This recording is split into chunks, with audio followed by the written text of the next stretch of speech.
welcome back to Tea Time with Talent Acquisition. And if it's your first time joining us, welcome for the first time. In this episode, I had the fortune to speak to Alina from the team at Seven Senders. What we spoke about was a lot of different things, but mostly surrounding the strategization of your recruitment searches. So stick around, because this is what we've got coming up in this episode.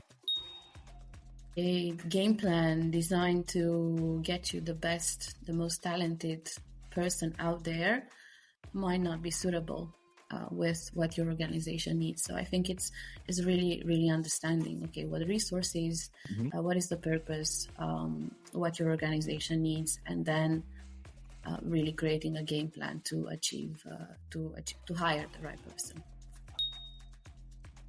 The third model that I personally prefer is having a partnership, a business partnership. And I think, having a recruiter, talent acquisition manager, being dedicated to a certain area and working together with the hiring managers, working together with the leadership on that area as partners, I think this is the most successful, because this allows to have a better understanding of the area, of the business in that area, of the teams, of the the DNA, and also allows a recruiter to be involved in understanding what is the game plan for that business area. Yeah.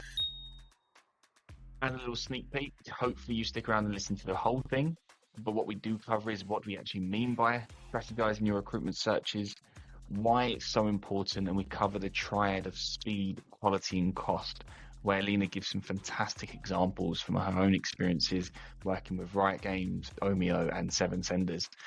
And then we also look at how you can actually go about and do this, coming into an existing team with existing processes, or if you're looking at starting a new team from scratch. It was a pleasure to partner with Alina on this. There's so much to take away, and it's really a topic that I know so many teams know about, probably aren't implementing as best as they could. So when you're ready, grab your tea, enjoy the episode. So thank you for joining. Welcome to Tea Time with Talent Acquisition, the podcast aimed at fostering knowledge and sharing stories within the vibrant talent acquisition community. There's no surefire way to accomplish anything in life, but with each conversation, we aim to delve into diverse topics and present fresh perspectives to empower you, our fellow colleague, on your own journey to success. I'm your host, Eden, and for the next hour or so, I'm going to be joined by a former external recruiter who successfully led executive searches for various organizations over several years before transitioning her career toward talent acquisition, starting out with Riot Games, moving on to Omeo, and now her current team, where she leads the talent acquisition and people experience for a highly successful Berlin organization. Drawing on her experiences from both external and internal, she has taught her team processes that have elevated their recruiting experiences, led to higher return on investment from the talent function, and brought the talent teams closer to the wider business. This topic today is one that I feel teams often miss, and one that I personally cannot wait to dig in with her. So when you're ready, grab your favorite tea or coffee if you prefer, and join me in welcoming today's guest, Head of Talent and People Experience at Seven Senders, Alina Musuroaea. So thanks so much. I'm glad I've got your coffee. I've got my tea. So there you go. But thanks for joining. Thank you for inviting me, Eden. Great. I mean, obviously from my side, like I said in the intro, I genuinely am excited to see how this conversation develops. But before we get into the nitty gritty and the meat of this, I do want to kind of give you, let's call it the icebreaker question, the one that everybody gets. So work in talent acquisition. So what do you feel is one thing that everybody in our field is doing, but you feel that it still could be improved upon further? I think, and it is a topic for our conversation today. But yeah, I think strategizing. I think that's something that can be improved. And I'm not talking about a high level strategy, because I think most companies have that. But I'm talking about strategizing, having a game plan for your day-to-day activities, for your searches. And I'm saying this now. I'm currently recruiting for my team, So I've been interviewing myself, lots of recruiters, and I asked them, okay, what do you think is the most important thing? And in 90% of the cases, what I hear is interviewing people. And this is what they like to do, and this is what they think is the most important: interviewing people and being able to communicate with people. And obviously, this is very, very important. Not being able to communicate with people, not enjoying talking to people, well, that's not going to do it. But I wish I heard a little bit more about having a game plan, and I think that's sometimes missing from searches, and I think it can be improved overall. Yeah, no, I think it segues quite nicely into the topic is strategizing your recruitment searches.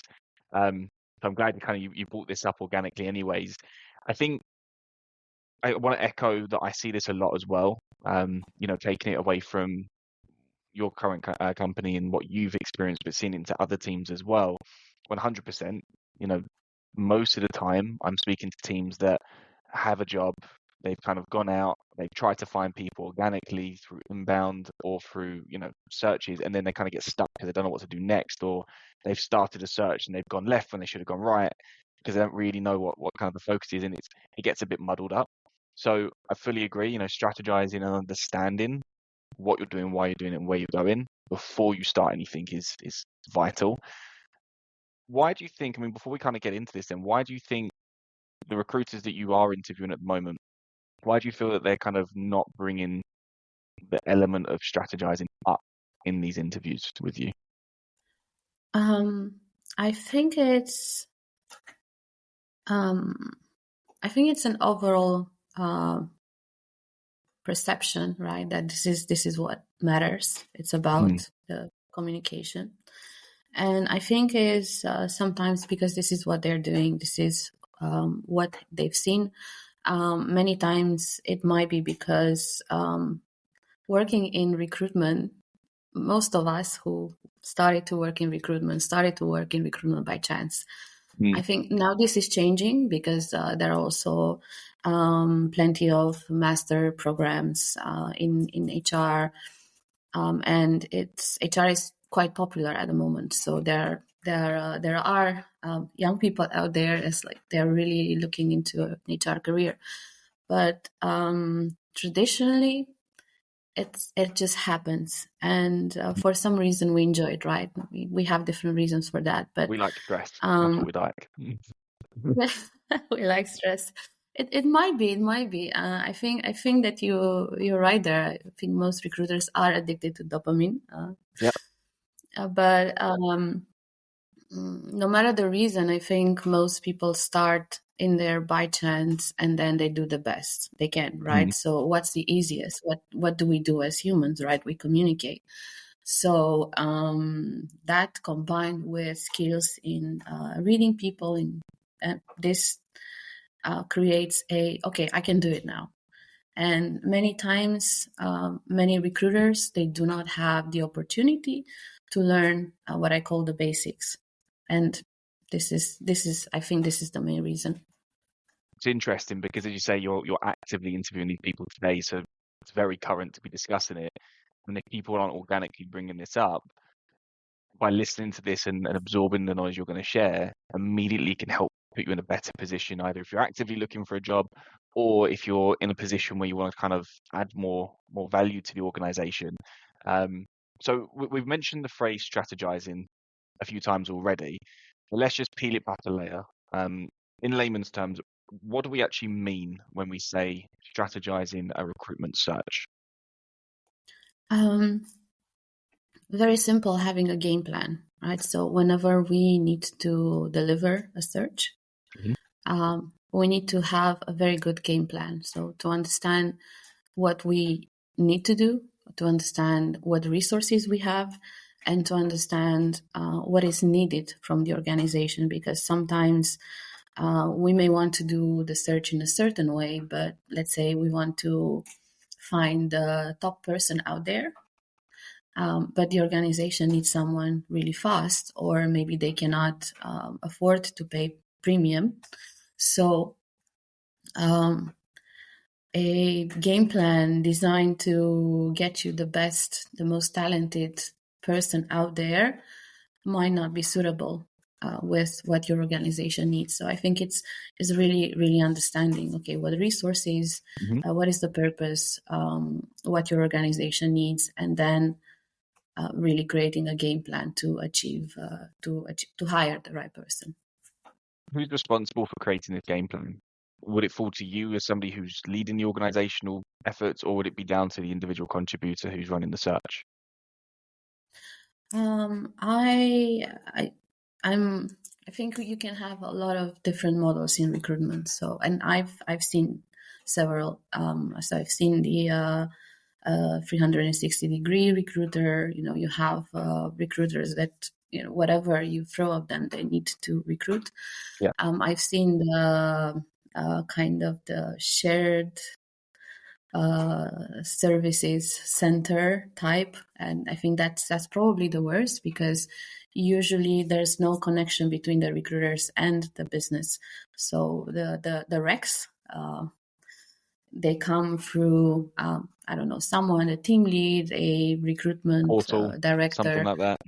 And yeah, so then the third model that I personally prefer is having a partnership, a business partnership. And I think, having a recruiter, talent acquisition manager, being dedicated to a certain area and working together with the hiring managers, working together with the leadership on that area as partners, I think this is the most successful, because this allows to have a better understanding of the area, of the business in that area, of the teams, of the the DNA, and also allows a recruiter to be involved in understanding what is the game plan for that business area. Yeah. And this, I think, will allow as well to the recruiters to create their own game plan at a certain level, more high level. I think there are some points, or let's say decisions and criteria that have to come from a head or a team lead. But I think it needs to be a combination, and a recruiter has to develop and design their own game plan. And where is the boundary, right? What do I mean by some coming from the head team I'm glad lead, you're coming on to this, because in my head right now I'm saying come back to it. Okay, cool. So yeah, so what criteria fall into that? I think, what is the role of a team lead? And I think the role of a team lead is not telling recruiters what to do, micromanaging them, checking, okay, how many interviews you have done, how many people you're going to put forth. No, I think the role of a team lead is to manage resources and make sure that the recruiters have the right resources, and also to make sure that if things get complicated, tense, if there are different roadblocks, right? We all know a hiring manager or who doesn't invest enough time in recruitment, right? And then sometimes recruiters, they don't know how to handle that. So that's an example of, team lead stepping in. But coming back to the role of managing resources, I think this is how you need, okay, what resources our organization has for recruitment. Overall, what is the talent strategy that we have, and what are the overall KPIs for recruitment that we have, right, from leadership. So this is what a team lead knows, and this is how they should take that information with the resources available, and then create some guidance, or create some the grounds for Yeah. recruiters to then play. And for example, if I'm a recruiter who wants to deliver the best candidates out there, always wants to bring the best talent, but my organization cannot pay for that, or if I want to take my time and make sure that I speak to everyone in the market, but my organization needs someone in 3 weeks, I cannot. So this is where I need to know from my team lead and from the business what they need, and then I will create my game plan as a recruiter based on that. Yeah. So you as a recruiter, you're the one who's driving that game plan, but you use the information from the business and you lean on your leader for information that maybe you cannot answer yourself, which I think is the right way to do it. Why is this overall important? Why would you choose to take note of the game plan first, opposed to, and the example I would give is, a front end position would come in. I've hired a front end developer before. I know the team, I know the company, I know the stack. So why would I choose to still do a game plan versus just diving right in? And I'll put my hand up. I've done this before when I've just gone straight at it and completely missed the mark. And I've never done it since. So I've always come back now to this method. But for those who are listening, why is that game plan so important? I think there are two reasons, and it's always one reason is for the business and the teams, and the second reason, and I think it's really really important, is for us as recruiters, because very rarely the situation is apples to apples in recruitment, right? Because we have to deal with people. And also businesses, although I think everyone wants to believe that there's always consistency, things are really really well defined. The reality of we live in a world that is everything but consistent and well defined. I think it's a bit chaotic at the moment, and businesses, an organization are living organism at the moment, trying to adapt, trying to survive, trying to get that opportunity. So things change, and if we want to replicate and do the same things, and without actually spending a little bit of time to understand what is the context, we might be in a position at one point to realize that we are putting forth a lot of people, and I don't know, at some point in the process, probably the technical interviewers will say, yeah, it's good. But at one point you'll find someone in the interviewing process who say, well, hold on, this is not the right person. Yeah. And it's not because the recruiter doesn't know what kind of people to put forth, but it's because something has changed. The person that we are maybe replacing, I don't know, we are trying to replace like for like, and now the business needs something else. Or I don't know, simply there's I think with tech teams, it's probably the easiest to not to spend a lot of time in understanding what's changed. But let's product management, usually business, right? Things change, and then this impacts a little bit more the roles. So we don't want to put all those efforts into interviewing people, and then at one point realize, well, this is not working.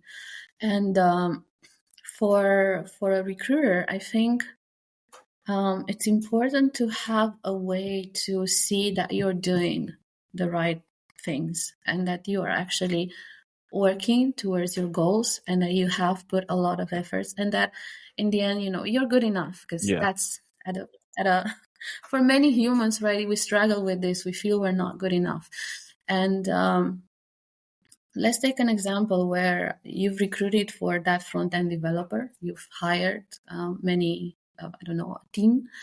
Hiring managers are really happy. You're, a star recruiter, but something happens in the market and things change, right? The market is not the same.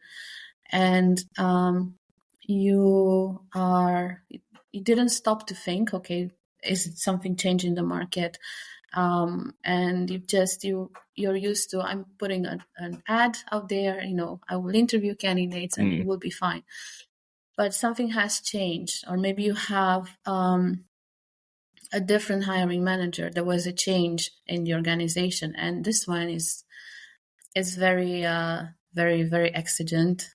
We've all had those kind of hiring managers, and at one point you cannot hire anyone, and it's 4 months already. You couldn't hire, and the feedback you're getting from the hiring managers, the team, you're not doing enough. You don't know what you're doing, and if a game plan was in place, you'd be able to see, well, my strategy was this. I've done this. I've done this. I've done this. I've done this, and it's not working. So what can we change? Yeah. Right? Maybe it's requirements, maybe it's the market. So we need to change something. But if you don't have a plan and you can't prove to yourself, right, and to your recruitment partners that you have done everything, then it's always on you. Do more, interview more, reach out to more people. That's so true. I think it holds you accountable to say that you've got a process behind you, and at any point, I mean, we do it from our side, because working with an external partner, you don't know what they're doing half the time. Well, I mean, 90% of the time, until you get a CV in your inbox, you don't know what's been done, right? So I think we've learned that the hard way at the beginning, and then now everything is completely transparent. And the idea is that if a hiring manager says to us, we want an update, within 5 minutes, I can put the information together and say, this is exactly where we are within the process. This is the data. This is why you have or have not received X amount of profiles. But you're absolutely right. Until you know that, you cannot, it's just, your word against theirs. And I always say, you become a moany recruiter then, instead of a data-led recruiter. Which on the internal side, I like that. yeah, no, please do. On the internal side, I think it's a little bit easier because you've got the data to hand on insert ATS system name here. And in theory, the hiring manager should know how to use it, or not necessarily, could be shown how to use it. So it's a little bit easier on that side, but I fully agree. That game plan, and especially where things start to go wrong, you can always track it back. And as you say, hiring manager changed. Did you rediscuss the position with them? Has anything changed? Or it's been open for 4 months.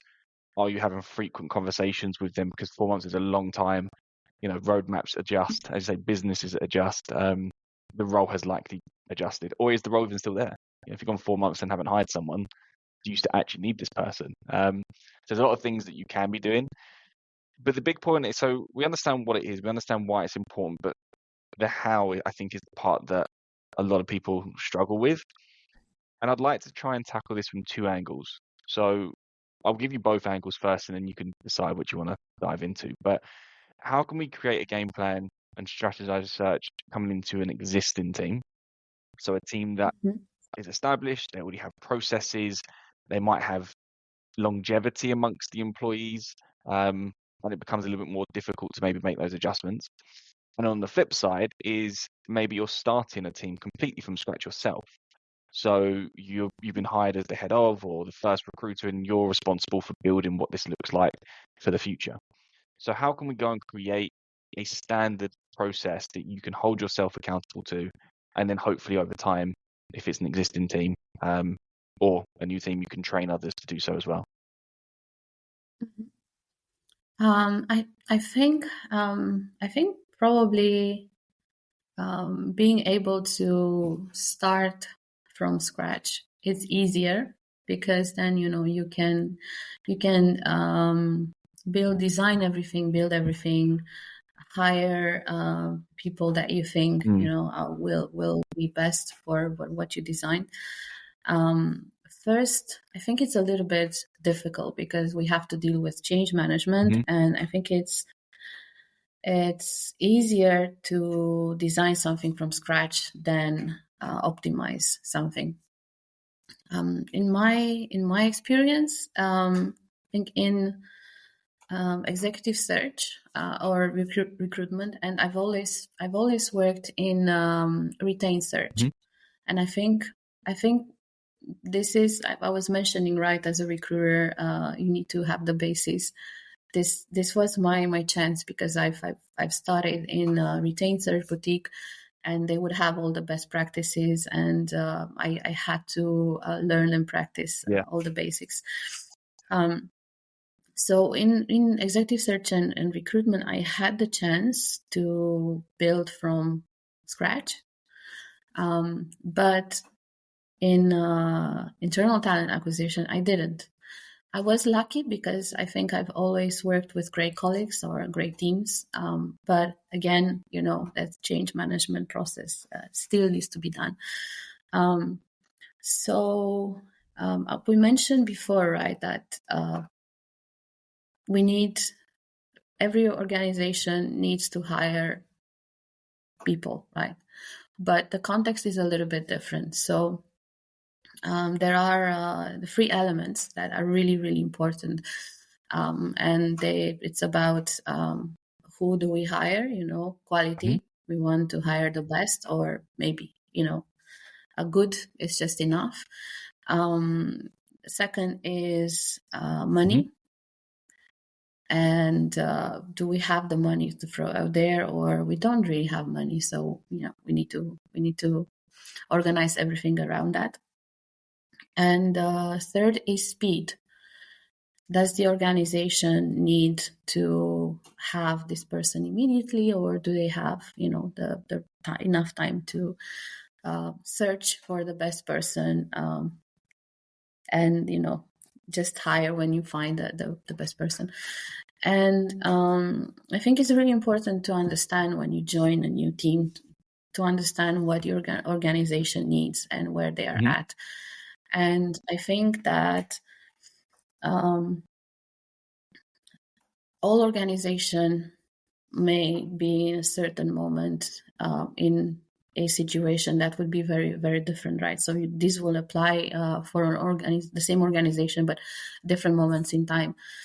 And I mean, maybe people will say, but why not all of it? Well, I think it's a bit difficult The because unicorn search. they kind of go against Yeah. each other, right? So and you need to find the best way to balance it, or simply just choose the two that are most important. And I think this is the first thing that you need to do coming into a new team, understanding your organization. Okay, and just to give an example, right? And that's usually my experience. Joining an organization that needs to Mhm. scale. So when an organization needs to scale, then they need to scale fast, because usually, and you know that, right, the moment you need someone, you're already Yeah. behind. And then it's important to understand, okay, do they want the best talent, or good is just enough? And for me, joining, I've seen both situations where the organization had a lot of money, right? They had a lot of funding, they needed to scale, and they needed the best talent, but they had a lot of money. So that's something to take in consideration. And basically, whatever you build is built around Mhm. that. But I've also joined organization where they needed to scale, and they didn't have too much money to invest in recruitment, or to to throw at people. And but they still wanted the best talent out there.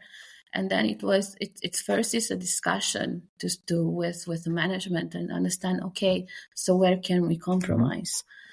And what I really liked is that all organization I work for, they've always wanted to have the best talent. And I think that's exciting because, we want to bring the best person out there. It makes us Breeds a feel, good culture as that well. we've accomplished something. People tend to stay where good people are. Exactly. And then it's really negotiating. And for some organization, it was, okay, we're going to invest more. Mm-hmm. For some, it was, you know what, we can wait. And I'm giving an example from Riot Games now. From the past here. We actually we've it was one of my my favorite company to work for, because I'm somehow like a mini gamer, and I really love the fact that they were so into creating the best culture out there. But I think it took a year and a half at one point to hire someone, but they really wanted to have everything. And that's not an example of how it should be. Well, I mean, it's a different topic. Just an example. I get what you mean by that point. Yeah. And so that's the first step. So negotiate with the management. Okay, understand what they need. Understand what they need and understand what they want. Sometimes they're two different things, and then negotiate. And then when you have this, you have a strategy and you know what your resources are. And I think then the next step is to understand what kind of model you have in place, and how are recruiters working. And I came into organization where they already had a specialty model in place, and I've came also into organization that didn't, and it was pretty much, it was somehow, some recruiters were doing tech, but then, for example, you would have operation and you would have business, and it would be a bit of a mess. And that was the first step for me, right? Understanding, okay, this is what we have in place. This is what I want to build. And I think the situation, it was really perfect to have this partnership model. And then is understanding different teams, and understanding also the recruitment team. So what do they want? What skills they have?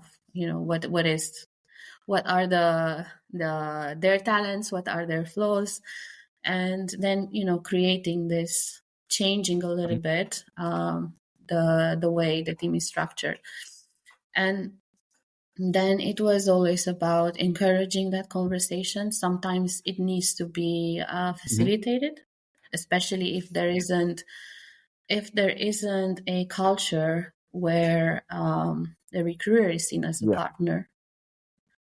If there isn't a culture of communication, and if there isn't a culture of presenting your findings in your update, and then not only looking at the people that you have in the process, but also looking at the process and what's at the context, and presenting your findings, and then negotiating. And one of the roles I had, that was exactly the case. So it was a bit of a mix. So first organizing different recruiters and different teams, and then facilitating that. And it, for me, just happened, and I think it many times this can accelerate. It just happened that there was also a little bit of conflict, in the sense that we had several hiring managers, several people in business who were not happy, and we had recruiters who were so hardworking, and they were working so hard, and they were doing their best, and nobody was happy, and everyone was blaming the other party. So facilitating that conversation, and then worked, okay, let's look at the basics. Do we have a game plan? And we saw, okay, we don't have a game plan. And then we started, started first with some kind of, I don't really like this term, but, for the lack of a better word, SLA. Yeah. Okay, how do we want to Yeah. work with each other? And in the beginning of that, the first point was, you, my hiring manager, and your team need to give me all that information, do like a proper briefing, spend that time with me so I can see what you need. And then, different other components of the process, how we want to do this. And then it was a bit, I felt a little bit like a, peace negotiator, Bringing all hearing, parties together. letting both parties meet. Yeah. And it was here, just to have a bit of humor here. The meeting was finished, and then both parties came to me and said, well, I'm not happy with this, I was this and that and this and that. And I just realized, okay, so that I've done a good job. If none of them are happy, this means that, it's working, because both of them have to change.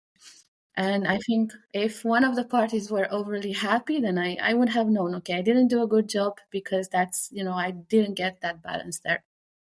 And it was important to have that in place.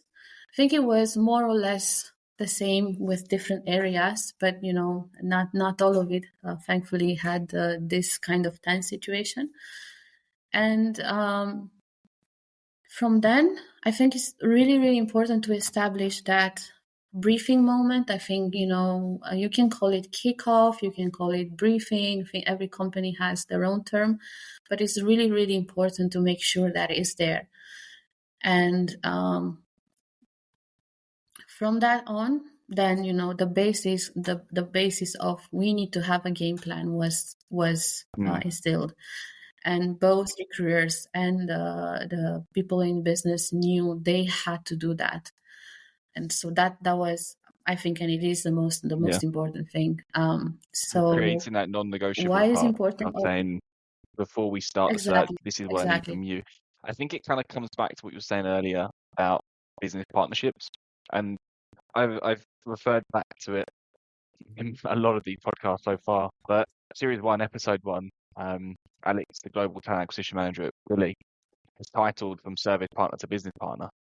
And the shift is happening where internal recruiters and talent teams are becoming business partners, but I think it needs to be rapidly enhanced. Because there's certain things. I went to a conference last year. It's called RecFest. It was really good. Don't get me wrong, but it's mostly internal recruiters, and I'm just listening. I'm just understanding where everyone's sitting and what their thought process is. And it surprised me. There's a lot of things that we're talking about now that they've only just started to bring into their teams, and like data-led discussions. And I'm sitting there thinking, well, we've done that for the last 4 or 5 years. Like, that's how it should be done, from our opinion. But it's interesting to see kind of the difference of where different people are, different organizations are. But you're absolutely right. I mean, that kickoff, that whole strategy, once everyone is aligned to it and they see the benefits of doing it, then it becomes, as I said, that non-negotiable element of the process. It always gives you something to fall back on. Absolutely, and it's so simple, but somehow it's easy to skip, right? Because we want to get especially if you've got like 30 to it. recs on. And then exactly, yeah. So okay, I'll do. Yeah. I'll figure out. And then I'll get some of it done, and then I can do it properly. I think I've seen this and I heard this, and it's not working. And once you have that in place, I think it's really important to work on what I've said earlier, right? Like the team lead managing resources. So to understand, okay, what is available for us? Because I don't know, some companies may not have that many resources. So what's available for them is, yes, job posting, referrals, right? But maybe even here they don't have big referral bonuses, and most of the time is direct search on LinkedIn. Some companies have, budgets for advertising. So all job boards are there.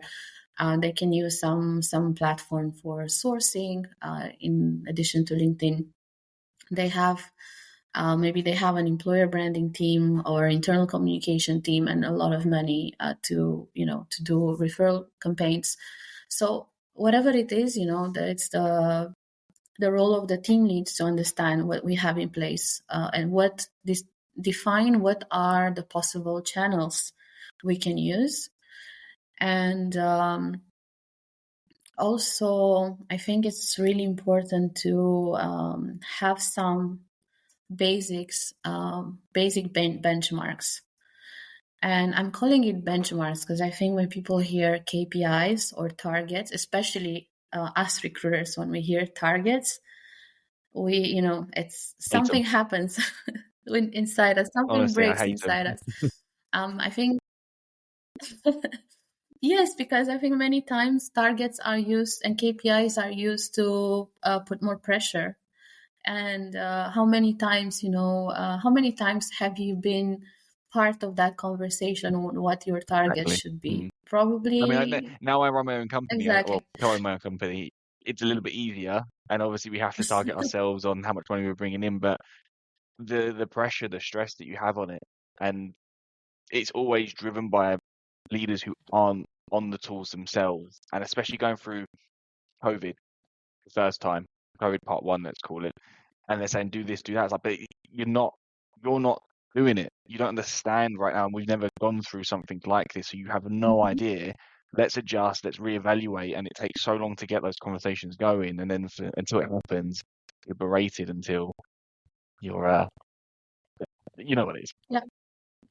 It's, yeah, and I've been there, and it's not working. So I think that's why I like the word benchmark, because we need this to be able to understand Mm, a baseline and to be able to understand where can we get, and to have, you can't reach your objective if you're yeah. not measuring what you're doing. And I think that's again really important, and I've done it in the beginning. And here I think two maybe two things that are really important so you get it right.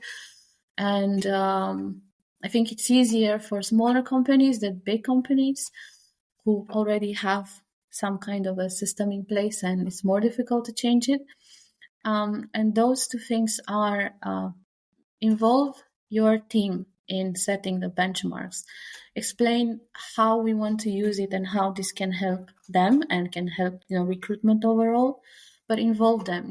Find out what they think. And I was surprised, and I've done it also in the past. I decided, okay, this is the right way to do it. I have the experience, you don't, so Yeah. let's do it like this. I admit I've done it, but then I realized that I need to get people with me. And I was surprised that once you start that conversation, in the beginning, it's a pushback. Mm, Why do we need it? We're going to, be whipped with it. And somehow then you go through that conversation, and people come with actually more ambitious benchmark that you actually wanted to put in place. And that's really important. And equally important is discuss those benchmarks with management, with leadership, because it's very easy, especially when you work in I think in a tech scale up.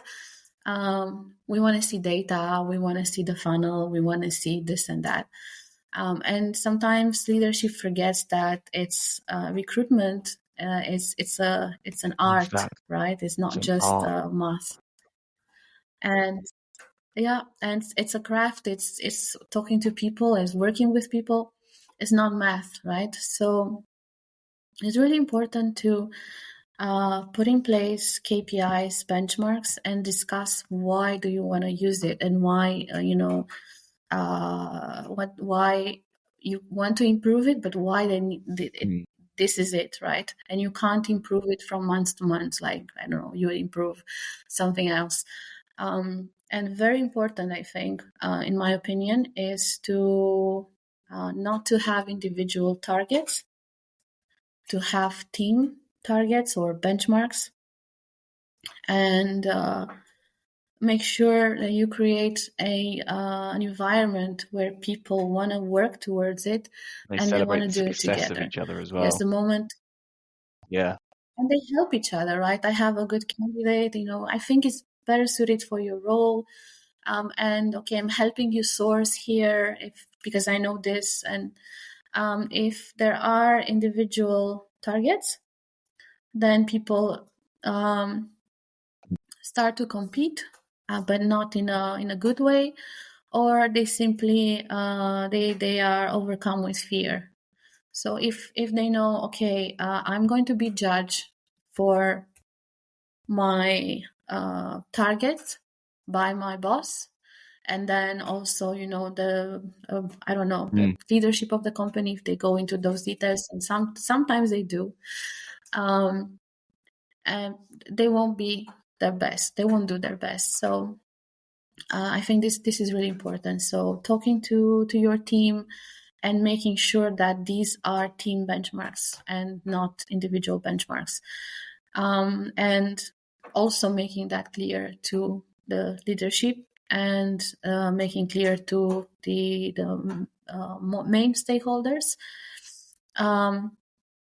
So again, Perfect. really We're important. going to wrap it up there because there's a lot to cover in this, and I want those who are listening to go out and try and action this, and hopefully they've learned the importance of strategizing your search and how we can actually go and at least start those first couple of steps and take it from there. But I really do appreciate you spending some time with us and sharing the knowledge. Like I said, there's so much that I'm coming away from, which is always nice to see, and it's definitely a topic that I fully agree from your first comment. It's something that needs to be drastically improved.